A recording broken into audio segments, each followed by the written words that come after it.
Hello and welcome to 100% Real with Ruby. Today I have Dean Guedo back for another appearance on this show because it's quite funny how many hits our last episode got, which is 196 if you go back and listen to it. But it's one of my most popular podcasts and it has so many replays because people do not understand that you can actually increase. Like a lot of people say you can't reverse your calories up to like this superficial level. But the thing is, you can actually increase it to a superficial level. But that's because when people look at reverse dieting, when people look at post dieting, whatever you want to call it, you need to get yourself up to maintenance, yes. But the thing is, a lot of people just focus on the food component and then they realize or they ask themselves, why is it that I'm not seeing changes in my body? Why is it that I'm just gaining fat?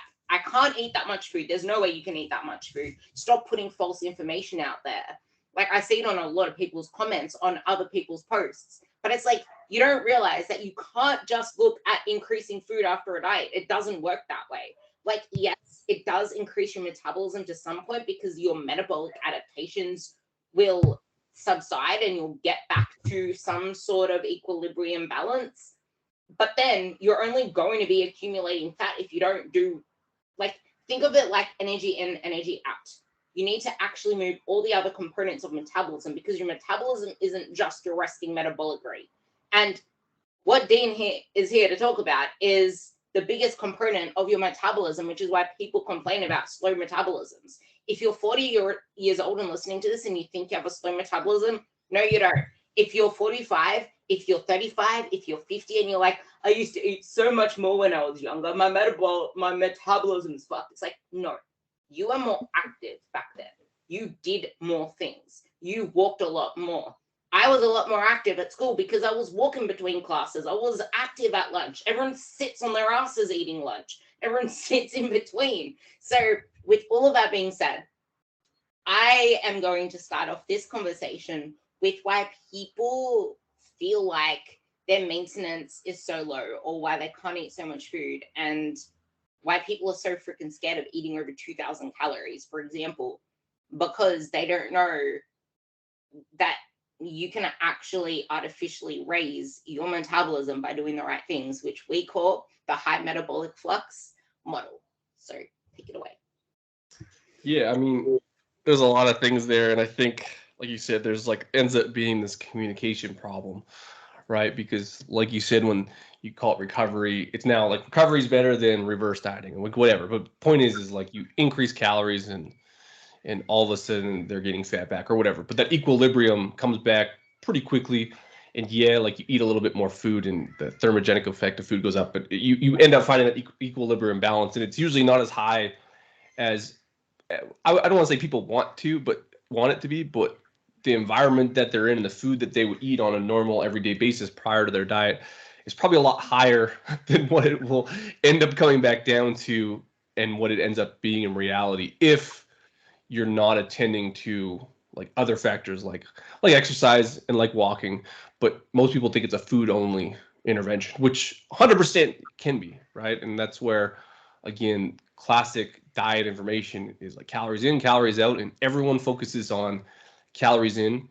And then when we look at calories out, everyone focuses on exercise or, like we were talking before, the podcast, HIIT training in high intensity, low, really energy expenditure types of activities that don't equate to that much time, right? So like a lifting session in the gym is an hour, depending on how hard you work.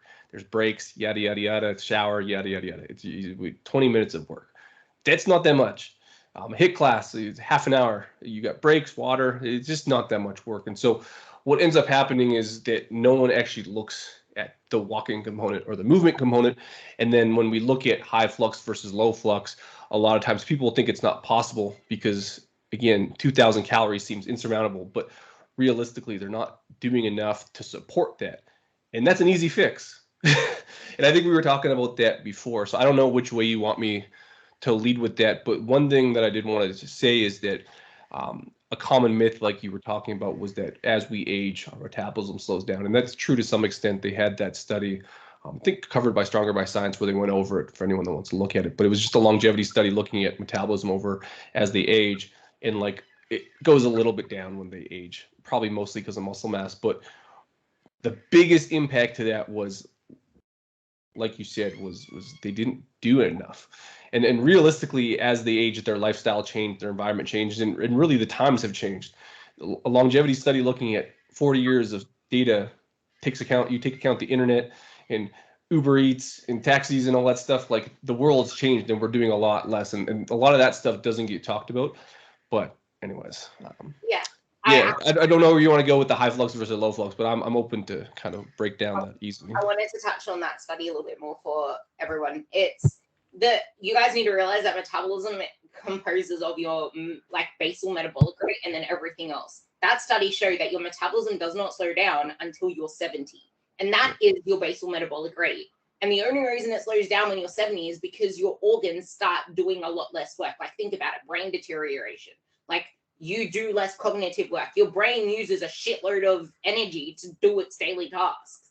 But when you look at the overall total daily energy expenditure, the only reason that went down is because one, people don't build enough muscle. And muscle is metabolic energy. And when you need to carry that muscle around, you're burning more calories because you have more body mass made out of something 3 times more energy expensive than fat. So this is why it is so important to understand the energy flux model. And Dean was talking about some research he was doing just before, in that he was looking at the overall, like the high metabolic flux. When we talk about boosting your metabolism, it's not some pill, it's literally your lifestyle. And maybe you can talk about the low steps, high steps, the stuff out 7 days a week, and move into why moving to a high energy flux is so important. Yeah, like, so my main argument for this, and like anyone who goes on my Instagram right now, I'm on like, you can outwork a bad diet. People are mad. They're like, you can't do it. And they go over the terms of whatever a bad diet is. But I'm like, the whole point is that like, I think people eat too much food in their current environment for the level of activity they're doing. And that's just because like we're in the highest food availability environment we've been in human history. Like food is very easy to come by. You can use the example of there's fast food everywhere. I don't know what it's in Australia, but I don't know what your main chains are, but in Canada, there's a Tim Hortons and a McDonald's everywhere. Like you can get food so easily. And again, social events, it's super easy to be social. You can drink a lot. There's lots of fun stuff to do in life. And like we're in a time where it's just like, why would you not enjoy all that, right? And as a human race, like we're not, like, to say no to food would be like, it's like the only thing that we don't want to ever do. Is like we were evolved to eat food because we got to survive, and we never knew when the next meal was coming, and now we do. Now the next meal is coming literally whenever you want it.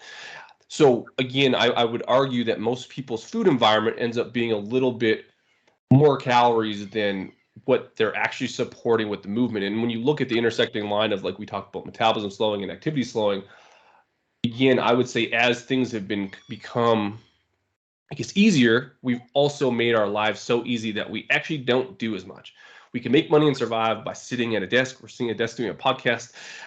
We're expending way less energy than we would have had we not had those things. And then when you match that with, we have more food available than ever in human history, again, it ends up becoming this disconnect where now we're just eating too much, but you're just living your life. And so my argument is that higher flux, we didn't have the decision to choose between high flux and low flux when we were evolving. Like you just ate what you ate. They were just all low flux. Now we have so much food and our weight's going up that, again, high flux can now be a choice, but it comes at a cost, right? The cost is doing more. And so again, you were talking about that model of like energy expenditure, and again, it's very basic, but you burn calories to live, like just to operate your body to stay alive. And then you have, again, how much it takes to burn food, and then you have how much you exercise, and you have how much you do that's non-exercise related, right? It'll become a chart. And obviously you can't change what it needs to survive other than building muscle mass. The food you eat, that'll change a little bit, maybe like 10%. Exercise activity is where everyone uses the hammer for doing more, and it ends up being whatever, 5 to 10%. Like it's not that much. But then when we look at non-exercise, which you can just kind of simplify as walking or everything else, but mostly walking, there's a huge variability on what it can be, but it can be as low as 15% and as high as 50%. And that would be the increasing flux portion, is that we have the biggest ability to change that one thing. And it's also the thing that we have over the course of human history, but more recently, right? If you look at all those other factors, have reduced without even knowing it. We just are living our life and things are getting easier and we're just doing less. Okay. And so the high energy flux model would be like, you can't do less, you got to do more. And it really sucks because, well, everything's so easy. Why would I go for a walk when I don't have to? I can drive. It's like, well, then you can't eat as much. And now you have all this food and you literally can't eat it. And like, that sounds like the worst time ever. So again, the high flux versus low flux, regardless of the dynamics of it, is that I would say being able to live in a higher flux, I guess, equation in your life will allow you to live in our current world without not even gaining weight, but you can lose weight, but you can maintain your weight and still enjoy all the good things in life. And I think that where we run into problems is that people are gaining weight and they want to lose it. And then once they've lost it, that's the easy part.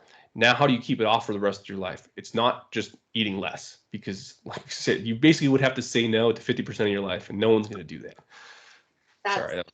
No, that's actually the most important part. Like, you can't just diet the weight off and then expect to just go back to the way that you were doing. Like, this is why, and I was gonna talk about this one as well. Like, yeah, it was me, and I saw it with I see it with a lot of girls that fall off because they don't see results straight away. So they give up and they go back to what they're doing.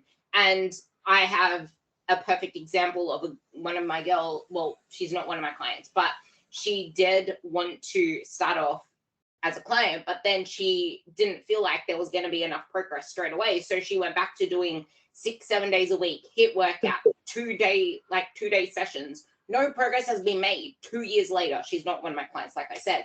But the thing is, like, people want this fast fix because they feel like they love training. They love being at the gym, but it's like, are you actually kidding yourself? Like, life happens outside of the gym. This is just a fear that if you're not working really hard, you're going to gain more fat. But the thing is, if you do a lot of high intensity training, if you overdo the weights, it like either psychologically or physiologically, you are going to be more driven to eat more high energy food because now your body is craving sugars because you just stressed it the fuck out.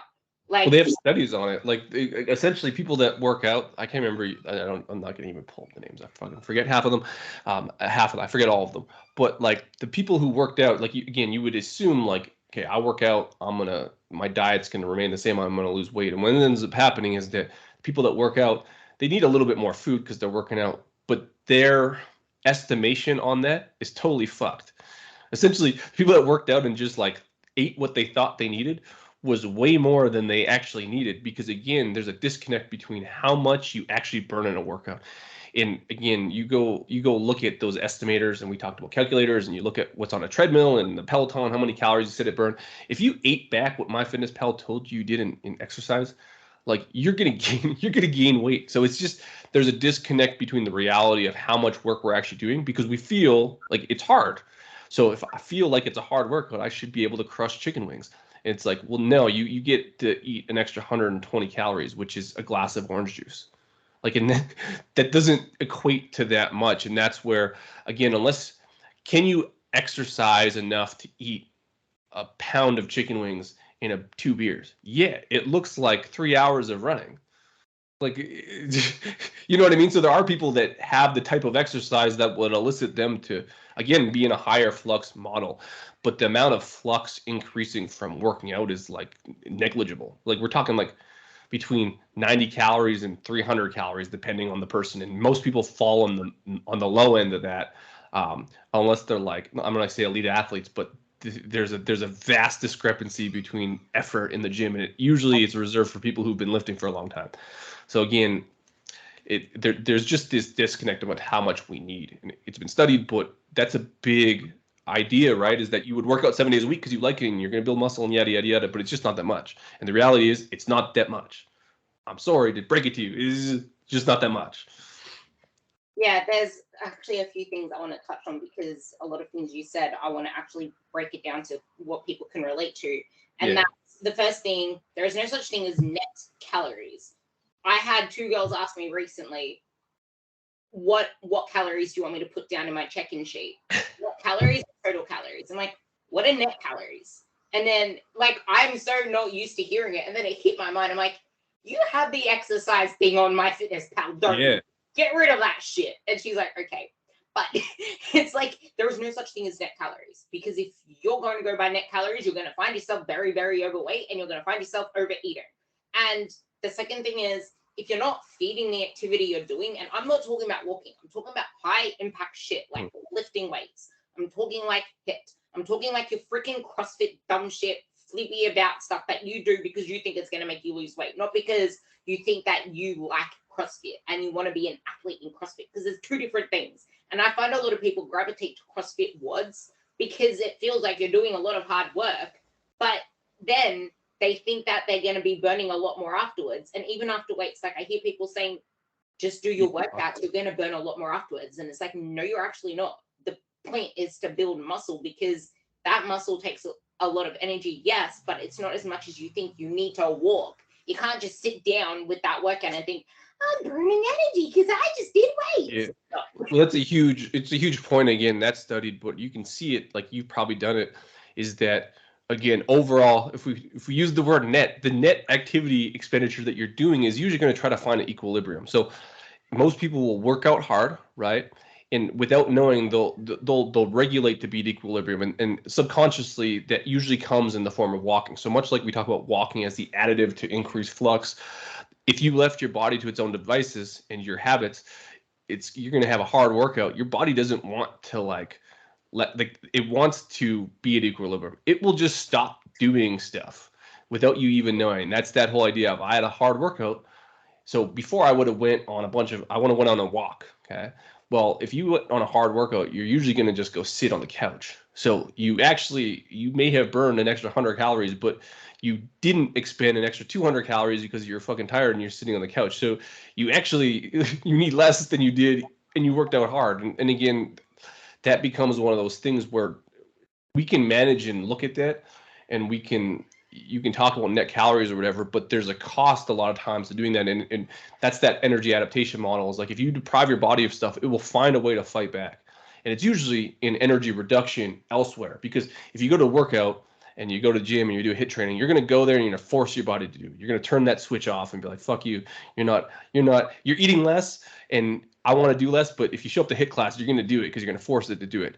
Now, if you don't do the same with your unconscious movement, so NEAT or walking, right, it will reduce it there, right? And so again, your body will find a way to make things easier. And that's where the movement piece is helpful in a deficit. Like, we're talking completely deficit, trying to lose weight, but that's that misconception that workout is going to do the work. But it usually doesn't end up working out like that.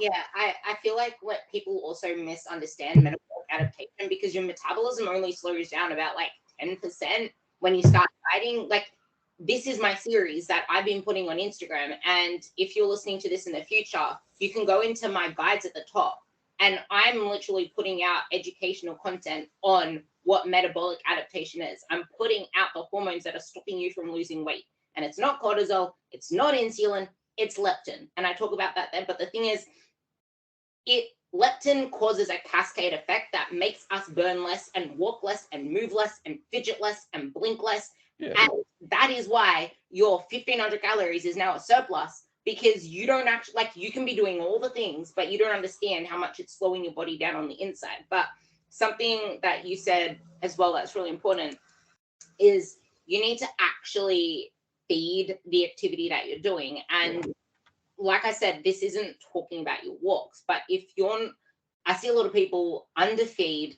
their over intense activity. And that is what's going to lead to cravings. Like, you can eat 1,500 calories, 1,400 calories during the week, but be so burnt out from the training you're doing that you just binge on weekends. But because you now have your body primed to gain fat during the week because you've been underfeeding it so much, where do you think those extra calories are going to go?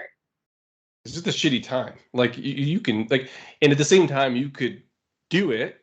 Okay. Like, there's a lot of physique athletes that, again, run on old models, but usually low calorie. They fucking crush the gym, and they're bags of shit and they look very good. But like, again, if that's not you, let's be realistic here. And that's where, again, there's an argument for high flux, even with the leptin and the hunger stuff, is that you can still be in a deficit and eat more food. It's going to require more work outside of the gym, and that's where the walking comes in. But again, which version of yourself do you want to be? And this is what we were talking about before the podcast. But there's like, we'll use Sally, but Sally and they're twins. Sally and I don't know, Karen is a good name, but they're twins. They're identical twins, and they're on the same workout program. One's at energy balance, or we'll call it energy deficit at like whatever 1,200 calories. Karen's at a deficit at 1,800 calories. They do the same workouts. The one difference is high flux Karen walks more, and the other Karen is eating less, but she's also doing less. But they're losing the same amount of weight. Now, which one do you want to coach, or even which one do you want to be in? Which one do you think is going to stick to their diet? Because one has 600 more calories, and that 600 more calories could be whatever you're talking about on the weekends, where like they can mentally stay in the game because they can have a milkshake once a week. Sally can't. She's 1,200 calories. She's fucked. Like, she has to be perfect on her diet, and she's going to be hungry all the time. I would argue Karen's not going to be that hungry, right? And if we look at any dieting, long-term or short-term, one of the main factors, even if we talk about hormonally, but it always ends up coming down to how do you feel? You feel like shit and you're hungry. You're going to want to get out of that state. And again, you're eating more calories. That tends to not happen as fast in a higher flux situation, just because a lot of those hunger cueing systems are down, which is nice. So you can stay on the same diet a little bit longer. Now, you're going to run into energy adaptation either way you look at it, right? If you walk more, there's still going to be that energy adaptation over time. But again, it's a much better time mentally and cognitively, and just even being hunger. Take the hormones out of it, because most people are going to be like, well, they'll blame everything on the hormones, which is somewhat true.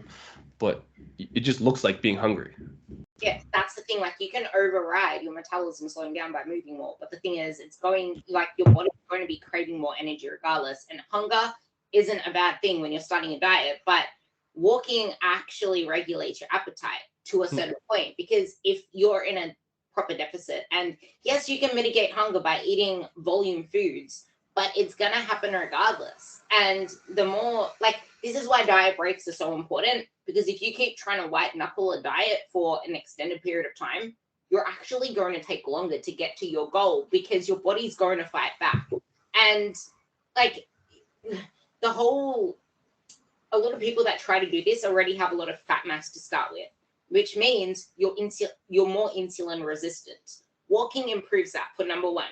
Number two, you're more anabolic to fat, not to muscle, no matter how much you train. If you have too much muscle mass compared to your muscle mass, like, that's why you need to actually lose fat first. But, well, you still need to strength train, and you still need to walk more, and you still need to improve your energy flux model. But it's your diet that then does the calorie deficit, because if you try to do both at once and you're in this wish-wash place, I want you to talk about this part, and you're in this wish-wash place, it's not going to favor anything, because your body is still anabolic to fat gain, especially if you're trying to underfeed and then you overeat on weekends. You're less likely to put that towards muscle.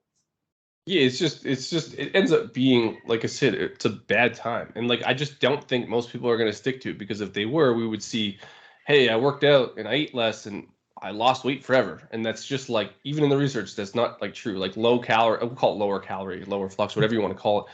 But like, diet interventions alone, even mixed with working out, just aren't that like helpful.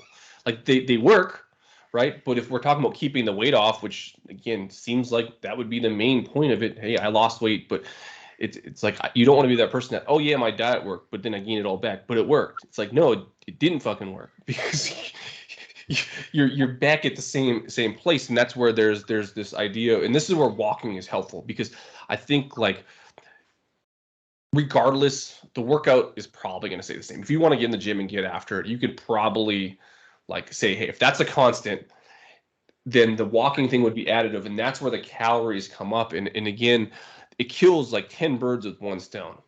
Like, there's the longevity study. Basically, you walk and you probably won't die as fast.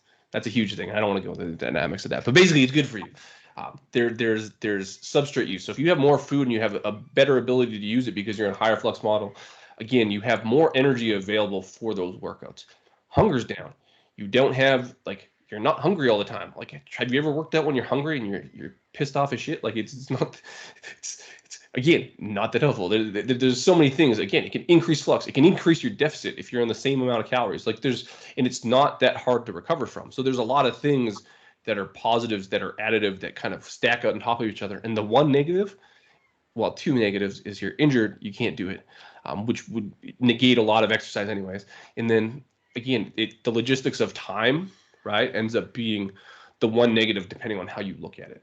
But again, what's that weighing it against? Well, it's weighing it against hunger, probably bigger energy adaptation, because there's some variability in terms of the adaptations you get from eating and body fat percentages. So I mean, that's variable, but generally it's going to come along with eating low calories, especially after you get past a certain threshold.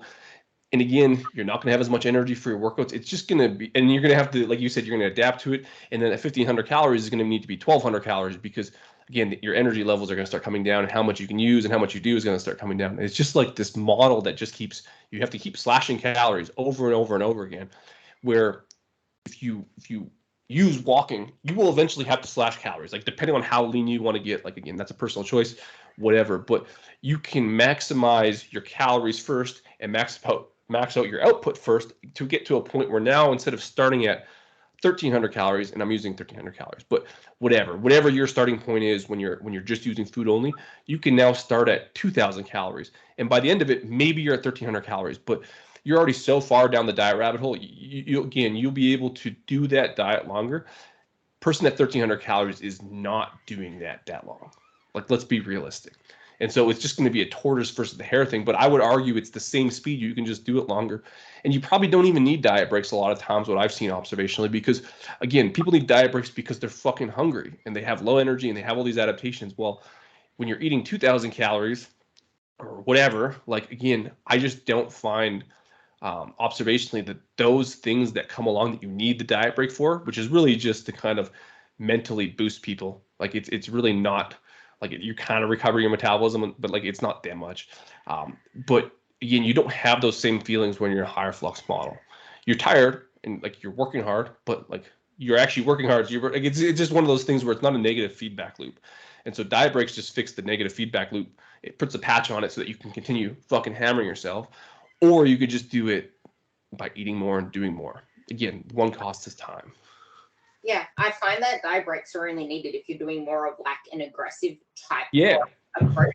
And that's exactly why the most important part, which we'll touch on very soon, but the most important part is not the weight loss part when you're with a coach. And that's why when you start up with a coach, you need to be willing to actually do the foundation phase. You can see so many body changes in a foundation phase, but it's that foundation phase that actually sets you up for a better fat loss result when you're in a fat loss phase, and not just then using the coach for fat loss and then zipping off, because that's why so many people regain the weight back. They don't actually stay with a coach for the longer haul to build up that metabolic energy flux and learn how to eat at maintenance. Because when you go into a diet, regardless, you are going, like, not people that are in the game and know this stuff, but the typical person will be craving higher energy foods, or they try to have more variety in their diet once they finish, and then all of a sudden their taste buds go through the roof, and now they can't stop eating, and they get all the way back because they don't realize they have to put 100%. They didn't fix the problem. Like, they lost weight, but if you're in the same environment, like, again, unless you're willing to say no to like pizza and mojitos every once in a while and vacations where you're like eating good food, like, and you're gonna bring chicken and rice to Mexico with you in a freezer. I don't know, you know what I mean? Like, again, if you're not willing to do that, you should probably invest in figuring out a way to be able to operate in your current environment, whatever that is. Like, everyone's different. Like, I don't eat as much as my friend Travis, but again, we can both kind of live our lives. If it just, what's the cost of that? And again, when you're using food only interventions, we don't attend to a lot of this output stuff because we're so worried about, like you said, the result. But I would argue you can get the same result on high flux, but you're set up for maintenance. And maintenance gets thrown around, and a lot of people just assume it means, well, I'm just going to raise my calories. like, yeah, you can do that. It just probably won't work. And it's proven time and time again to just not work because they never attended to the fact that they don't do enough to live their life that they want to live. Again, you can do that transiently. Like, again, people can diet. Like, I could white knuckle a diet and lose weight and get those quick results. And like, people can do it. And I believe that. I just don't. I think that it takes a certain type of person to live like that long term. And I just haven't found that person yet. It may be bodybuilding lifestyles, but again, they all crack under pressure, and we don't even want to get into the disordered eating in that environment.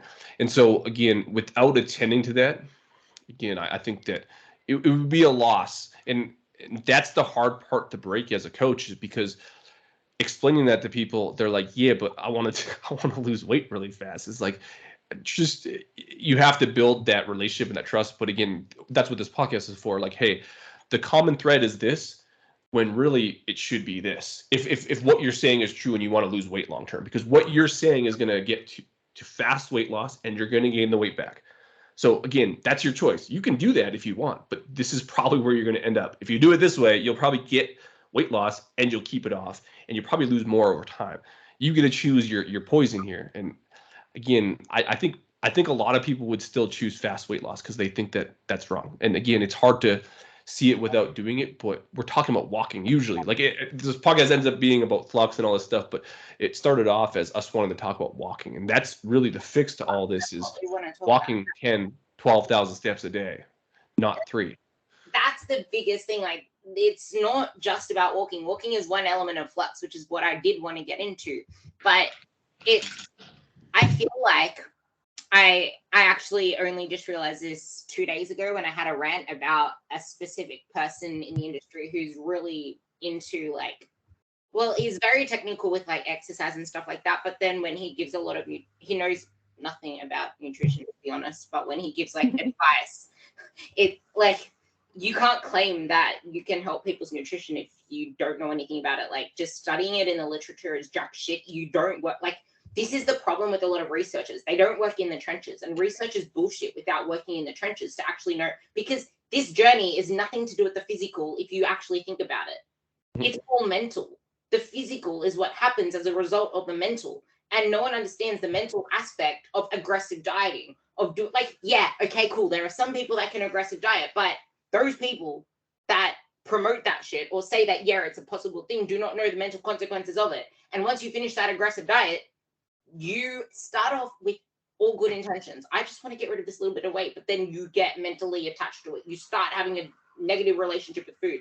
I have a friend who just finished competing, and because I've been in this space, like in that spot before multiple times, after getting that very lean, she feels like she fucked up her reverse diet because she is now a normal human being. Like, she pretty much is like me. And it's like, you didn't fuck up your reverse. Like, you just have a very skewed meaning of what lean means and what, like, the end of the diet was. Like, it completely screws and especially, it's actually good that this is getting out there, people complimenting you on weight loss, because then you get so used to that you're fearing leaving that result because, oh my God, I'm not going to get compliments anymore. Oh my God, they're going to ask me what happened to me. That aggressive model, if you don't actually shift yourself in the process, that's when diet fatigue comes in. And that's what Dean was talking about. Because then that's when you're going to just say, fuck it, I don't feel like walking. I'm so tired. I don't want to go to the gym 6 days a week. And that's my, like, I don't want to say my main goal, like, because it's not. Like, I'm just trying to, I don't know. I'm just interested in it and whatever. But, like, again, all those problems end up being food-focused problems because of the way it was dieted. When really, like, and I truly believe this. I think if you do enough activity and you're active enough, and generally if you push walking to an extent that might seem illogical and crazy, but and it might not be for everyone because they're busy and whatever, but if you can find a way to get 12, 13, 14,000 steps a day, which again, that sounds crazy, I think you can sidestep a lot of those food problems, because I think that most normal general population people, regardless of their workout program and all stuff, again, I believe in working out and building muscle, and I do think there's some element of cleaning up your diet, which will make it an easier time without giving up everything.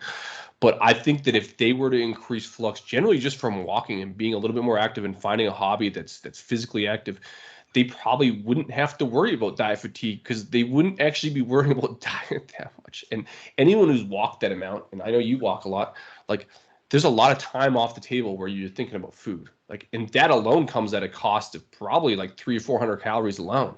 Just taking 3 hours out of your day that you're moving or walking in the mall or whatever. And that might be a bad example, but my point is like I think that again we get so fixated on food, especially in that industry, right?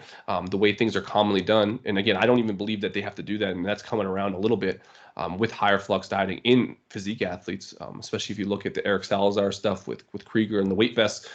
Different discussion, but it can be done by increasing flux, right? And increasing flux, again, working out is part of that, but a lot of that's going to be how much you actually move when it comes down to when rubber meets the pavement on what the actual thing is that's going to increase it the most. It's probably going to be walking. And again, I think you can do some fucking damage on how much food you can actually eat, that I think that people don't even have to worry about their diet. And again, that's the crazy end of it, but I do think that that's possible, like 100%. The reason why you don't have to worry about the diet is because you're going to have to worry a lot to start with, because you need to change your habits, because you can't just go eat your fast food and think that you're going to be full. Like, you need to fundamentally change what types of food you eat.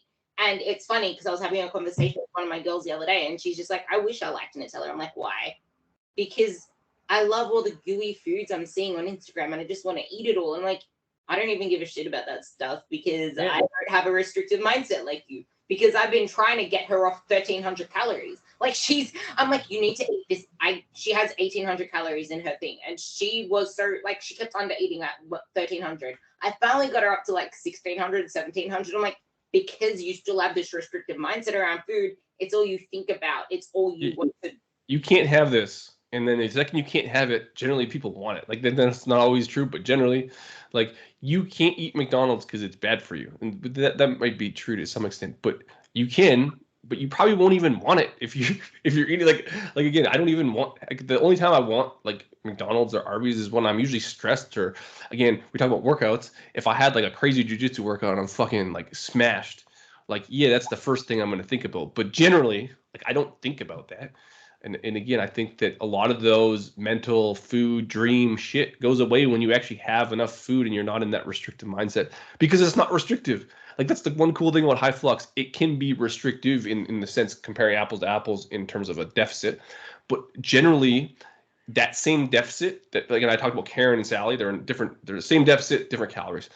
I find a lot of times like the food craving things don't like that. It's a different kind of deficit almost. It's like you almost don't have that same level of food envy that you have when you're in higher flux, even though you're in the same deficit, which is, again, that's the mentals of it all. Which again, you kind of alluded to, and or you actually said it straight up, is like, this is a lot of this is mental. And if you can change, and I don't want to say change the mental, but attend to it through a different way of doing it, a lot of that mental shit and the mental baggage that comes with the classic food only approaches, or even just low flux approaches, high cardio, fucking all the old shit. Again, if you can get rid of that and still see the same results, like, that's pretty fucking cool. And I think that's the main sell that I try to get across, is that we don't even have to look at that stuff because it doesn't really happen. Like, it doesn't happen, and you're losing the same amount of weight. Doesn't that sound great? What's the cost? You have to walk. Like, is it really that crazy? It's that actually reminded me of a couple of days ago, because my recovery has been pretty shit house this whole week, because I've been like, my training volume and load has gone up by over like 500 kilos each session, and I do full body 3 days a week and upper body once, so there's a lot of like heavy intense shit. And after one of my sessions, that I also needed more recovery, so my sleep was poor, but I had an intense drive to eat more food, and I went over my calories like 120, and it had no effect on my body because I have a buffer space because of my high energy flux body. Like, my body just wants to burn it off and move more and create more, I don't know, but it's just like, you create more buffer room for any deviances in your food. Like, 120 calories, I didn't go burn it off by doing another training session, because that's what a lot of people try to do. They're like, oh, fuck it, I'll just burn it off tomorrow. But like, no. And that's kind of where the buffer room comes in this day in society. And with the training stuff, it's so freaking important to maintain your muscle mass when you're dieting. And this is where I wanted, because you said that, yeah, you think it's important. I wanted to just bring that back in. It's like, don't go neglecting that, and don't go changing your workouts and prioritizing walking more than your training, because if you decrease your training volume during a diet, a few exceptions because you want to make sure you recover, but decreasing your training volume, that's a study on it. But if you decrease your training volume, you're going to lose muscle. People usually say decrease your training volume. It's like, no, you just need to change things up to be less fatiguing, but you need to keep at least the same volume, if not more, and keep progressive overloading to keep your muscle. Because if you lose muscle in a diet, you're going to have hyperphagia, which is you're going to be more hungry because you lost lean muscle mass, and you're going to gain more fat back before you start getting more muscle back. Actually, this is an important part that I want to talk about. People don't realize that there is no such thing as gaining only muscle once you start to eat more. What specifically about that? Like, so sorry, rephrase that. I'm just trying to. There are too many people trying to build muscle and lose fat at the same time. So what they try to do is build muscle without gaining a single ounce of fat. So then as soon as they start to see a little bit of fat gain, they put themselves back into some restrictive diet without realizing you can't build muscle without some fat mass. Yeah, I mean, like, and this is kind of the argument for even when you lose weight, but when you're gaining it, is like doing it slower. If you want to like be lean, like you're going to be able like to gain fat mass, like to gain the most amount of muscle possible, you're going to gain fat. And so everyone tries to like tinker with that to like lose the least amount of fat. And usually that's reserved for like newbies. Like, can you recomp and not lose? Like they equate weight with fat too, which is ridiculous. Because no one's really that minute, but can you do it? Like maybe, like if you're very new to training, but generally like you're gonna have to put on fat, like because you have to be in a surplus in some form or fashion. And like a lot of times with the recomp stuff is they'll be taking from their fat stores, and to a point they'll recomp. But again, trying to micromanage that, like no one ever does it that well. And kind of like the nutrition trackers in MyFitnessPal, what is that? How many calories? How much are you expending? Like there's just, we don't have the right information for that a lot of times, and a lot of the conditions people are doing it in. So like you have to eat, you have to feed the machine. It is what it is. And I think that again, like what you're talking about is that surplus restriction cycle. Like they'll end up just like killing no birds with one stone. Like, you know what I mean? Like they're using the tools that they think are going to work, but like no birds were killed. So you end up just kind of being at the same spot. Or like if you look at a lot of those people in the gym, they're the ones still bench pressing 135 2 years from now in the same workout program, because again, they're going up and they're going down, they're going up and they're going down. It's just like you have to pick something. Can you do both at the same time? Like maybe. A lot of times, probably not for most people. And so, and training age is going to be really dependent on that. And you can talk about drugs and all that stuff, but generally, those types of things, again, tread lightly. That's actually a really good point. People are too caught up in how much they hate their own body and how much whatever it is that they're trying to move away from. Like, actually stop and look around the gym. I'm going to say something in a second, but actually stop and look around the gym. How many people look the exact same? Yeah. Because they keep doing the same shit. And there's actually, I spoke about this on another podcast, there's a girl that gained so much freaking body fat because she joined up with this coach who's not a coach. He's a freaking supplement store owner. But she did some aggressive no carbs, stupid, dumb shit diet. And she couldn't maintain it because she's a mum that has an autistic kid. So she's like, I can't handle this right now. I'm not doing the diet. She's like, she looks about 20 kilos heavier than, she doesn't look that much heavier, but she looks like 3 times the size, and it's all fat. And it's like, you do realize that you're going to make it only harder to lose that fat afterwards because you actually have more fat cells. And that's the whole thing about, you can't just do dumb shit to just get the weight off straight away, because you're going to just not know how to maintain it after. And that's the thing, like, she doesn't have anyone right now. And a lot of people are like that. But the thing I was going to say is, how stupid is it when you see people weighing themselves at the gym? Like, there was a girl weighing herself in the gym and she had a shaker in her hand. And it's like, you do realize you're not weighing your body weight.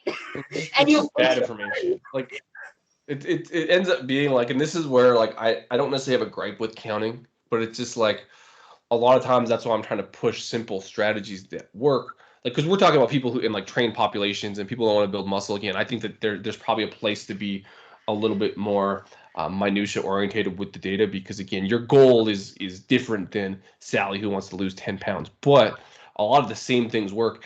And then you go and you see the scales and the food counting, and like a lot of people are just dog shit at it. And that's where, again, my argument for high flux and walking more, for that same reason, like you talk about the buffer system, is like I think people are gonna fuck it up. And so like you're probably better off at least kind of covering your ass a little bit and increasing flux, because then again, you might not blow up. Sorry, you won't blow up, and you might not lose weight as fast, right?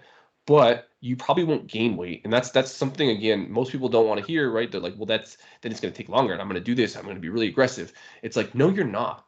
Like, you think you're going to be aggressive, but you're not. Like, you're going to do it for like 3 weeks, and like this is again painting everyone with the same brush, which isn't necessarily true, but again, you've seen everyone at the gym. Like everyone talks to people at the gym. There's a whole community. How many of the people are fucking actually going to do it for 12, 13, 14, 15 weeks?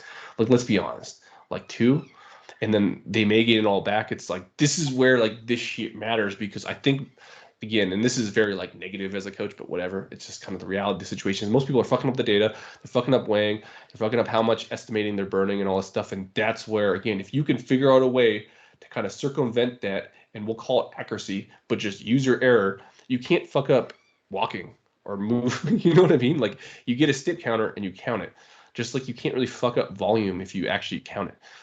And that's where, again, how do you quantify CrossFit or a HIIT class? It's fucking hard. How do you quantify 10 sets of 10 on deadlift or whatever? Like, you can do that. So it's just better, clean data, and then it comes with the killing multiple birds with one stone. It's like, now you're covering your ass if you go over because you're hungry. And like, people might use that and give an inch to take a mile. But again, I would argue if you can get your steps up quite a bit and increase flux, it might not matter. Like, if you want to can you out eat that? Yeah, you could be a total asshole and do that if you want. But I mean, at that point, that's a you problem. Generally, you can use a lot of these strategies and it be good enough. And then that might keep you in the game long enough to actually see that result you want.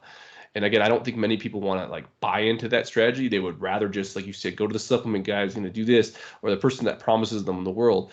But there's a lot of dead bodies on the side of the road going to the people like that. And again, I would say that that's the majority of a lot of these weight loss success stories, is like it's transient success and they're not lasting, which again, is that really what you want to do?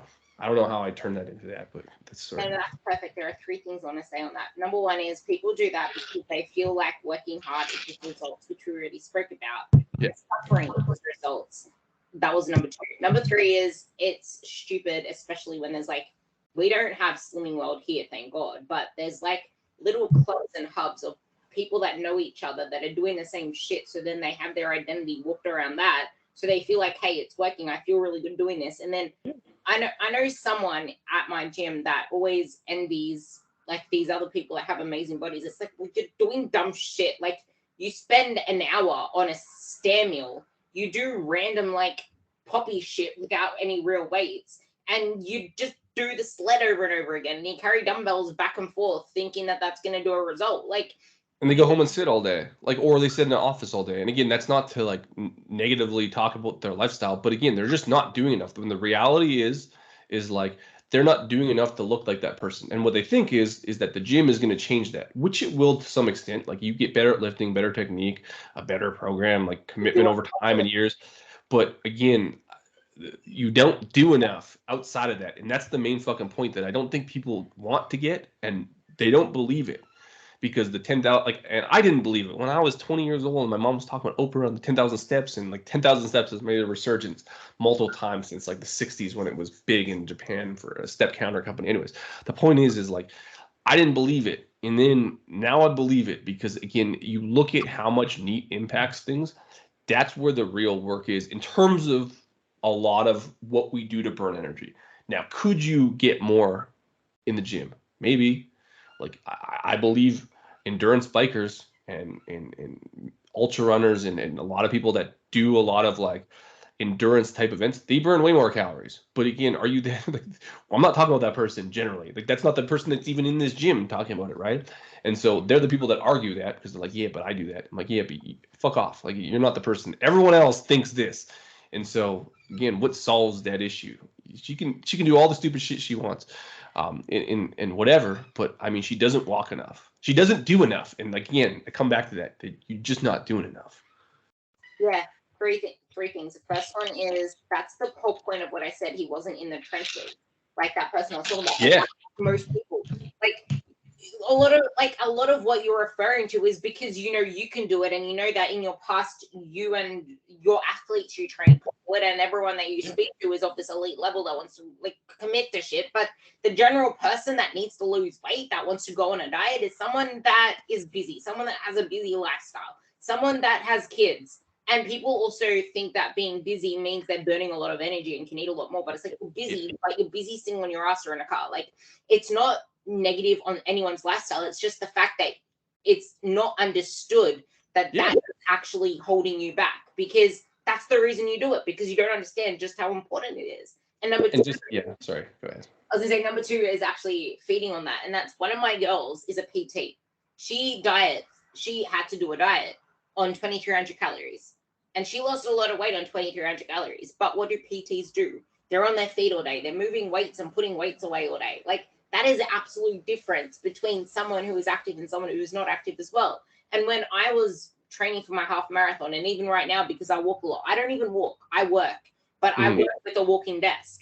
Or after the gym, I work on my phone before I leave, and then I'm sitting at my desk all day. But on weekends, because I'm not at the gym, I do the same thing. Like, how many times do you pick up your phone? You can get a little walking pad, and every time you want to scroll your phone, walk, but you're scrolling your phone. Like, there are so many ways that you can get walks into your life. And the other thing is the thing that I want you to like kind of lead into and tie into it all is the benefits of eating more and doing more is not just metabolism. Like, yeah, it is, but it makes you feel better. You have more energy to do more things. When you demand more energy from your body, it's going to want to create more energy. It's going to realize, hey, we have a surplus of food. We can actually burn more things. My body gets so heated a lot of the time. Like on weekends, because on weekends, my coach has me on 600 grams of carbs and 3,500 calories on my high days, which are weekends. On the weekends, I've realized how much I struggle to sit down. I need to like stand up sometimes. I'm like wanting to do more things. And my body is actually really freaking hot because it's like I have a lot of energy. I can actually waste some as heat. Like your body gets used to that stuff, and it's not an overnight thing. And like no one knows how good it feels until you actually experience it. And that's the thing. Like a lot of people that are sitting on the couch, not wanting to get up off the bed, they're like, what habits are tied with sitting on the couch? Eating freaking crisps, eating Tim Tams, Oreos, whatever. But what is tied to an active lifestyle? So that with the domino effect of doing all of that stuff, and why it is so important to actually understand how to work with this lifestyle outside of just plain weight loss. Well, it ends up tying into that other thing that I was talking about with that negative feedback loop. Like I eat less, and then eventually you'll end up doing less because you feel like shit, and like you have to keep stair-stepping down in calories, and generally you'll end up stair-stepping down in activity. And then if we look at the other end of the equation, like you said, the opposite ends up happening, right? Like to an extent, if you eat more, you can most of the time. So like when you eat less, you're going to down regulate and eat. On the other end, right? You eat more, and your body's going to turn up a bit, and you're going to want to like fidget and get the energy out. Obviously, you can overdo that, and that's where obesity sets in. But again, you have an output system for that. Well, now you can scale that up, right? You have the energy to do it. Just because you're not doing it, those are the people that get obese. Like they're not using that energy, so they just store it as fat. If you have an output system, you can now do more, and it feels good to do more. Like, hey, I can lift more. I can walk without getting tired. I can go do activities with my kids. I can do all this other stuff, and you might be tired at the end of the day, but that amount of work that you've done is like twice as much as you would have done if you would have had 1,200 calories. And a lot of times, like I had someone today, one of my clients, and she's like, yeah, but like, where's this big energy burst I get when I'm kind of moving up in maintenance? I'm like, that might happen, right? Like, and it feels good, but I'm like, you're doing fucking 3,000 more steps a day. You're eating 300 more calories a day, and your workouts are good. That comes at a cost of being tired just for doing more. So like, if you wouldn't have done that, you would have had tons of energy, but like you don't, because you're doing shit. You're like, and that's where, again, numbers won't lie. Like your volume of life, things that you do and experience has gone up. that feels good just inherently doing that. And again, that's where I know that doesn't tend to the point of like, hey, you feel good, but you have energy, so you use it and do it. And that's the benefit to a lot of this stuff. And I think like again, when you look at the cost of our current lifestyle, and this is painting again everyone with the same brush, but generally, like when we make money, we sit in offices, we're busy, we're stressed, right? What that equates to a lot of times, and the reality of what that equates to is generally not that much. I've been busy all day. Okay, I've been on my computer. I've been at meetings. I had check-ins. Today's one of the days where like I didn't go to jujitsu in the afternoon because I was too busy with meetings. I'm at like 3,000 steps. I feel like pretty exhausted today. That's not that many steps, and I'm not even using my walking treadmill because I was on meetings. So again, like it doesn't equate to that much. And if I were to go to the gym and crush in the gym, which I don't, but I'll go to, I don't lift, I go to jujitsu. But if I go to jujitsu, that might have a cost of burning calories. But the amount of impact on steps is like zero because that's so I have an exercise day where I have jujitsu and I have 3,000 steps. That's not a lot of work, even though it feels like a lot of work. 8, 9, 10,000 steps is a lot. You know what I mean? And so it's more the reality of what it actually looks like. People need to like take a stock of that because how we feel and what that actually is on paper are two different things. And I don't know where I was tying it, but so that positive feedback loop. So but I have the energy to do it. And again, this is an off day, but I'm able to do that. And I'm actually fidgety and want to get stuff out because I'm in the high flux or higher flux that I would be. I would not be able to even like attempt higher level jiu-jitsu or more steps or more time with my kid and all that stuff. If I was eating 2,500 calories, I would feel awful. And I could do it, but I couldn't live there. I was gonna say you're eating more. That's why you have the energy to do that. Yeah, and I have to eat more. Like I have to eat more because if I don't, like I will feel like shit. But then that would be, and I'm like thinking, I'm like, well, then I would lose weight, and then I would be in a low flux, and I could cut fat. But I'm like, why would I want to do that?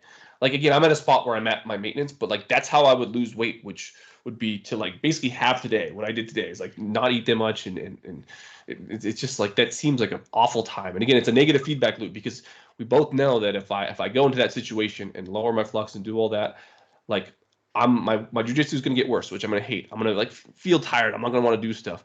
I'm gonna get a result, but at what cost? And again, once you kind of look at what the volume of your life is in terms of just life activities, again, the cost is you don't do that much. And in terms of like, you can get esoteric, but in terms of like a fulfilling life, don't you want to do more with it? Like, is really sitting eating Tim Tams on the couch, is it that fulfilling? And some people might say, yeah, but again, and this is more sentimental and it's just the still walking, and I use it all the time, but like more movement is usually more memories, right? Not every time, but generally. And like, again, I think that should be a sales pitch alone for like the general population person is like, that's the energy is like you get energy from doing stuff. I don't know. No, that's actually perfect. More energy, more movement is more memories because you have that buffer state and worry less on holidays because you know the process behind it all. You're not just focused on food all the time and weight loss all the time. And if you go to a holiday when you've been so food focused and restricted already, what do you think you're going to do? You're going to blow out because now you can eat all this food you've never had before. And you could do that vacation and not eat that food, but like again, like I'm not gonna call people stupid, but like is that really gonna be have a good effect on your life?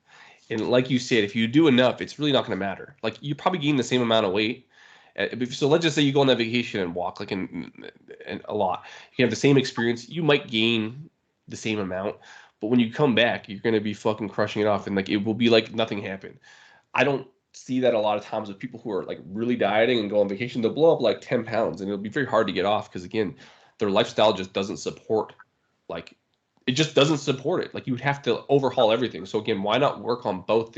Even if you want to diet and lose weight and eat less food, why not attend to the output system if you can? Like, and that's where like usually, and I'll get kind of gripe on some of my posts, but like, because I do nutrition, so I do food. So I'm talking about not food, but like I fucking do food.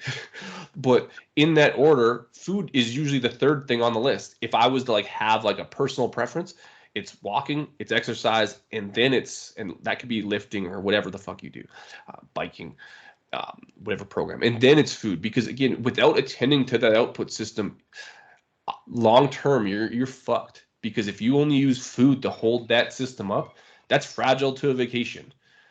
You know what I mean? The second any situation that has where there's more calories, like you're talking about, hard workout and I want to eat 120 calories, you fucking failed, because the only thing holding that up was food. There's no buffer system. You're a failure, and that's not a good way of looking at it completely. But again, that you're fragile to food, and food is literally gonna fuck you up at every day. There's gonna be a food choice that could potentially derail your diet if you live in this real world. You talk about Tim Tams, it's Australian, but like Netflix and Tim Tams are like every day you're gonna have that choice, and are you gonna say no to that every single day of your life? Like I'm betting the farm on fuck no, you're not. You're gonna have a Tim Tam if you're in Australia. I'm gonna have one. I'm gonna have probably 10, and I'm gonna be okay. And I think that someone who isn't doing as much, like again, I don't know if they can handle that choice and like be sane. I love that. That was tough love, and that was a good mic drop. So Sorry. No, that was seriously amazing, because people need to realize the impact this has, and it's not that diet. Yeah, it's the most important for losing weight in that sense, but it means nothing if you're not taking care of the output first, because it leaks into each other. And the thing is, as soon as you start walking more and feeling better, you're going to want to make healthier choices anyway, if you have the right mindset to start with. And this is why it's 100% mental. So with that, I'm going to get you to give me 3 of your top tips to increase your energy flux for someone who's busy, and where people can find you. I'll end with the best one. And note, I didn't like prepare for this, so I'm like, there's a good. I actually, and I do this during my day. And again, I work at home, but you can if you work in the office or whatever. But I'll go on like movement breaks. Like again, I do like rope flows, or I'll go like for a walk. I'll just do something because I'm fidgety, and I'll just get that energy out. And again, my steps will go up like 1,500. I'm like, oh sweet, like, and that doesn't equate to that much time. So like movement breaks is a good one, but that's the classic like water cooler talk. But you have to walk to the water cooler, or you got to go to the bathroom, like take the far bathroom or whatever. Another easy one, and I don't even know if I said this in the last one, but this one I actually do like whenever I can. And again, I'm not trying to lose weight. It's just kind of like a habit that I think is like good. It's like I try to park far away. Shout out to Christian Little. He Park Far Away Club. But again, this is the first one you'll see if you kind of look at how to get more steps. But I actually believe it. And until you do it, you don't really know it. But like you actually pick up quite a bit of steps. You might get pissed off at the grocery store because if you're pushing a cart, you won't get the step tracker. But that's a whole different issue. But again, if you park at like the farthest stall, I think that's an easy way to pick up steps. And I believe that, like, if and you can do that. There's so many things we drive to, like that adds up real quick, 100%. And then the third one would be, and probably the best one, if finances are okay, is like, I guess we're not in video, but the walking treadmill. Like if you can get a standing desk and a walking treadmill of some form or fashion, like that's a fucking game changer. Like, and I don't even use it right now because like again, summer, and like I get enough steps, and like again, I've gotten to the point where I can overdo it. So that energy availability problem, I can outwalk how much I eat, and it's a real bad time. So I don't use the walking treadmill because I get so many steps on the goddamn thing. Because if I work for an hour, I'm getting 6,000 steps. Like, and that adds up. If I have a full work day, you can do the math. That's 24,000 steps. Like, I will get sick immediately because I'm doing way too much. But again, you can get a walking treadmill, and you can even do that and not be at work, but like watch Netflix or whatever the fuck you want to do. But that's a game changer, and that's like the whole treadmill. Like, so you can get a treadmill and do that. But like, I honestly believe that. And the big thing for me, and this is a big distinguishing factor here, and it's not that cardio at the gym is bad. Like, I'll go on the treadmill and you can warm up on the treadmill, and that counts because we separate meat and eat and all this stuff. But the mental fatigue of fucking getting on a treadmill and just walking for the sake of walking is like awful. Like, go walk outside and go walk on a treadmill. It's a much different experience. And so that's where, again, putting a walking treadmill under your desk when you're working, you're not like doing cardio. Like, mentally, you're not cardioing. You're just like working, and then it happens to be moving. I think if your movement requires it to be mentally taxing to just walk and like be a cardio thing, and the intention is to like do that, I think it's off. So trying to find as many things that just are additive mentally, again, goes to that mental aspect. Is like, you can burn out mentally if you're like fixated on the steps, or like getting on a treadmill in the gym and just like crushing an hour of stepping. Like, you can do that and it'll work, but again, I don't think you'll do it long term. Trying to find little hacks like that which add, let's just say, an hour a day, that's 6,000 steps. That fucking is going to change your life. And again, you can do that in working, and you won't even know you did it. If you can find steps like that in every aspect of your life, again, that will change it. And just kind of the end with like, I knew my dad did this, but my parents watch my Instagram and they're like, oh, like, oh, this is a cool post on walking more. But my dad's lost, I think it was like 70 pounds. Okay. So he got 2 hip surgeries and 2 knee surgeries, and he retired. So the second he retired, he started playing pickleball, but just like walking places because he's like, oh, I think it makes sense. He's lost 70 pounds, hasn't changed his diet once. I would argue he eats a little bit better, but he still eats like dog shit. Lost 70 pounds. Okay. And so he doesn't really think about it though, because he's just doing shit all day, going to pickleball, walking to pickleball. He's in like a over 50 place, but like that's crazy to me. He's not exercising and he's not even trying. He's just like looking at my goddamn Instagram and he's like, oh, just get more steps.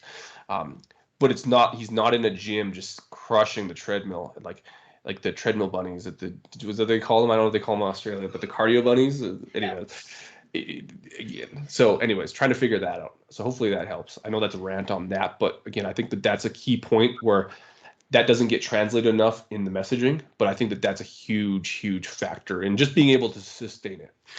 Yeah, and I do want to say it's usually your mindset around walking. Like a lot of people see it as a chore, but if you just like, I need to get my steps in. But if you actually listen to a podcast, do something on your phone, do something while you're getting in the steps, because you can listen to a podcast and immediately make yourself either smarter or personally develop yourself.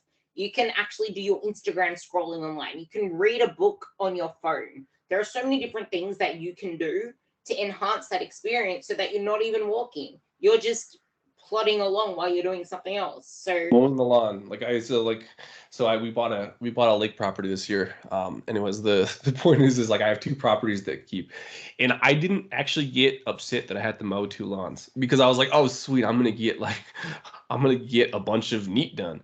And even though you can kind of classify it exercise maybe, but like it was additive and like it definitely impacted things. And like again, the mindset part of it is you don't get upset doing stuff that might be classified as like maintenance work or whatever, right? Like doing chores around the house and stuff. You can turn them into like essentially like your weight loss program without it being weight loss. And I hate because you might put intention on it, but like again, you're just doing more shit and you're gonna get excited to do more shit as opposed to I have to do it because I'm a bag of shit because I'm eating this low diet, like this low calorie diet. You're not gonna want to do any of those things. And again, I bet your life changes if you turn those things into, again, just looking at neat. You'll find stuff to do, and you actually might go clean your house and not hate it, yeah. which could change your life again. I love that. Like shift your mindset around it. Like it's not just about losing weight; it's about living and thriving at a higher level. Because you can't thrive on a freaking you can't thrive on a tiny freaking bird's food. Like you cannot do that. Anyway, you can try. It just I know I didn't. I felt like I was constantly food obsessed because all I wanted was food because I was so freaking food deprived. Now I don't even give a shit. I know that I can fit whatever I want into my diet. The only time I'm hungry, like for like I said, dog shit food is like when I haven't eaten in a long time because I'm busy or like I go to jiu-jitsu and like at that point, like it's debatable, but like I'll feed the machine at that point. Don't give a fuck because again, I know I didn't eat all day. I have to eat 2,000 calories. There's not many things that you can fit in your body in a short amount of time that are 2,000 calories. A lot of them look like frozen pizza and a big glass of milk and some candy. And again, I don't do that all the time, but like again, I don't really give a fuck about it. And at the same time, I don't want that stuff all the time. And so I've solved the problem that I never want to ever have that I've always had when I was trying to cut weight. Again, I'm never like that's freeing in a sense. And like I was only cutting weight for powerlifting, so it was very transient, but like no one wants to actually like want something they can't have forever because it feels horrible. It's stressful. And like again, I believe that you can get to a point because I've seen it time and time again where like you might have some food issues or whatever, but a lot of that stuff goes away when you increase flux. And that's the cool part. And that's the reason why I want people to get on board, because I think a lot of the common, I guess, food relationship problems, not all of them, but I think a lot of them go away the second they switch to this style of, we'll call it dieting. But if they get on board, like they'll be like, oh damn, this was never a problem. I just wasn't doing enough. And then it became a problem because I just couldn't support it. But you can if you try. I love that. Yeah. So with that, where can people find you? And I'm going to put it into the bio as well. Yeah, the easiest is so on Instagram. I hate saying his name, but it's more my mission at this point. It's just walk.more.king. So the walk more king, and it's only because I got hyped up on Liver King, and I think it's hilarious. So it's totally it's totally non-professional, but like I'm okay with that. Like I just like, for whatever reason, I like it. And then so you've had Jeb on the podcast, but we do compound performance nutrition. So we add to their like coaching mentorship for coaches, and we do a nutrition segment weekly. Every month we do one nutrition segment, and we have had mentorships with nutrition, but we do nutrition education through compound performance. So anything compound performance orientated, whether it's our podcast or any of our presentations, are all through that. And so Jeb was a previous guest, I think twice. I don't even know, 3 times, I don't know. Anyways, yeah. So Jeb and I are like, we're tight. Yeah, and that's exactly how important this stuff is. So with that, thank you so much for coming on again. And I cannot wait to hear you guys give us feedback and start finding ways to get steps into your day, because now you know exactly how important it is and why we live such thriving lives and feel so full of life, because we live a high energy life. We thrive at a higher level, not at freaking 1,200 calories a day. So with that, thank you for coming on, and you'll find his Insta bio below. And don't forget to rate this podcast and share it with anyone who you think can benefit. Thank you.